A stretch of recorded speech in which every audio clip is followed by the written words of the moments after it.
Hey guys, it's Cheryl. I wanted to show you just really quick how to get to your insights. What you want to do is pull up your business page, and over here on the left you want to go to Insights.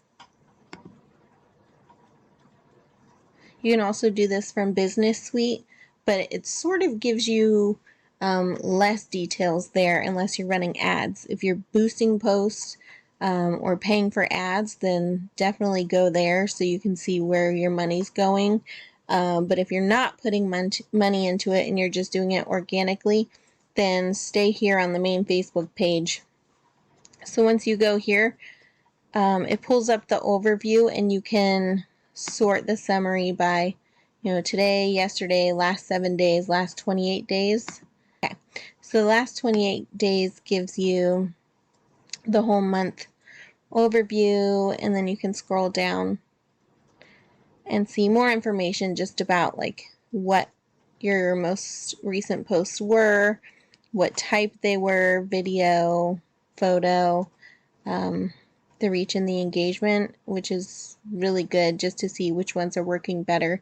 You can see this one did really well organically. And then pages to watch. But over here, if you go to page views,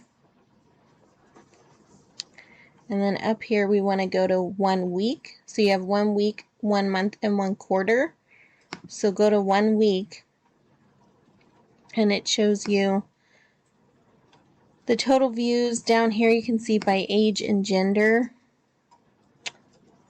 Oh, well, this one doesn't have a ton of information, of course. By device, so most of the people on this account are using a mobile device instead of a computer. Only one person on a computer. So, if you're posting stuff, make sure that the photos are sized for phones. Usually that's a smaller photo. Okay, so you can just kind of go through this left side and see, when you've gotten new followers, and then kind of corresponding posts that went to that. So you could look here and say, January 23rd, we got quite a few, 6 followers. And then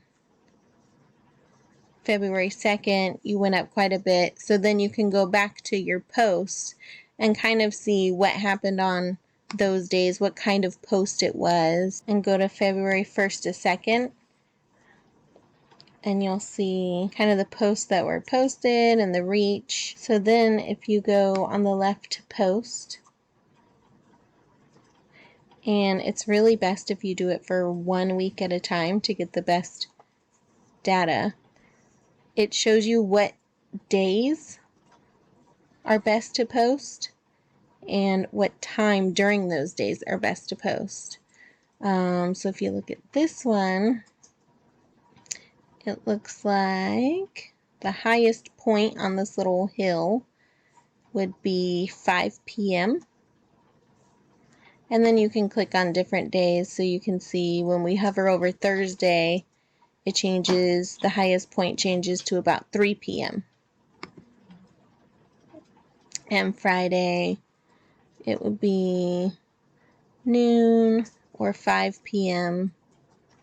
Saturday, really any time between 4 and 7 p.m. So this is super helpful. So you always want to try to post your best stuff during the most popular day and the most popular time. And then share those into groups, obviously. And the other days, you just want to do it, any of your stuff. It doesn't have to be the best content, but any of your content. Just kind of use this as a guide to show you what time to post, because that's really when you're getting the most engagement, when your fans are online. If you go here, it shows you the different types of posts. Videos for this account are performing way better as far as getting post clicks, reactions, comments, shares, and then photos, and then links. So they would want to obviously continue doing more videos And so if they want to get the best reach, they would do a video, and they would do it on probably Thursdays at 3, or Saturdays between 3 and 7. So, and that changes definitely, especially as you grow your audience. So make sure that you just kind of check in with that. I would say at least once a month, and make sure that the numbers aren't changing for you, because it does definitely change sometimes. So now if we go down to people on the left-hand side, that's another important one. So you'll see that it shows you 84% of this profile's followers or fans are women, and 16% are men. So when you're talking to them, you can kind of keep that in mind. Women do most of the chores at the house. They tend to also manage the house. As far as hiring a cleaning service, it's usually women that do the hiring. So, addressing them in most of your posts would go well. And then for this particular account, their average age is 35 to 44. Typically, Facebook is a higher age range, like the 30s to 50s.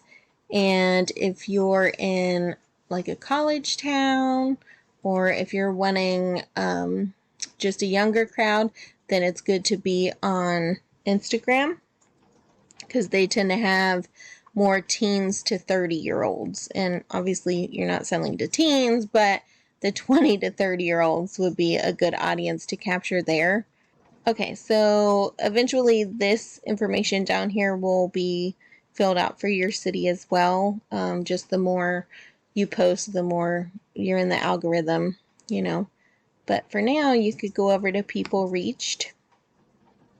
And from the content that you made, you can see that 68% of the people that were reached were women. And it was mostly in the age range that your followers or your fans are. And most in the United States, 2,000 of them in Murfreesboro. You can kind of go down and see the numbers for all of the surrounding towns. So that's like way and above 2,108. That's definitely where we're targeting. We're doing really great by using that town as a hashtag or as our location when we do post on Facebook or Instagram. The next highest one is Smyrna. I don't happen to know how close that is to Murfreesboro. If it's close enough that it makes sense to travel there for work, then definitely add that as your location, or as one of the hashtags in your Instagram post or Facebook post, to try to get that number up as well. Because obviously the more reach locally, the better. Okay, so hopefully that helps give you guys a little more understanding of the page insights and kind of what each of the little tabs do and how you can use it to your advantage. If you have any questions, just shoot us an email or a message and let us know. All right, happy posting!